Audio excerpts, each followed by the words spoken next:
one no dig bed like this one, which is actually 5 feet wide, 16 feet long. I feature it and others like it in my no dig beginners online course because that can give you the basis for doing something like I'm showing you now, which is intensive cropping, getting a huge amount of plants into quite a small space. You don't need to worry about rotation and some of the so-called rules that you might have heard about, and you can see here how it all flows, and then you have some harvest and then you put new plants in. So these are, in this case, we're starting here with original planting, that's multi-sown onions, and then carrots. So this is no dig carrot. You never quite know what you're going to get when you pull a carrot, but this one looks all right. That's an early non type of carrot, and their harvest is coming ready now for a master sowing in late March, and these have been under cover to keep the pests off.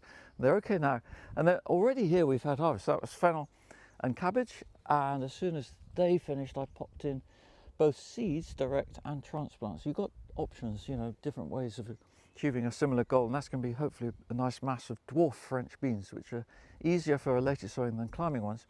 Then here we have potatoes, and these are second early, so that's why they're not harvesting quite yet.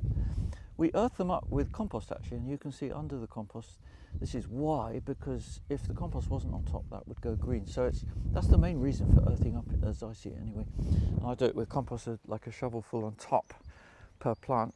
And then here's a little space that's nothing much, and yet I've put in a plant here that needs a lot of space, and that's a cucumber, because as the potatoes finish, that will open up space for it. And also the beetroot are finishing. So already these are multi-sown beetroot, and I've taken some harvest by twisting out the bigger ones. And then here we're doing another great little overlap. So you've got lettuce that were picked this morning of the outer leaves, and after a picking 2 weeks ago, I sowed these carrots. So this is carrots coming up between the lettuce while the lettuce is still cropping.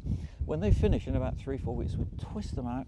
That disturbs the soil very little, and then the carrots will quickly grow into the next harvest.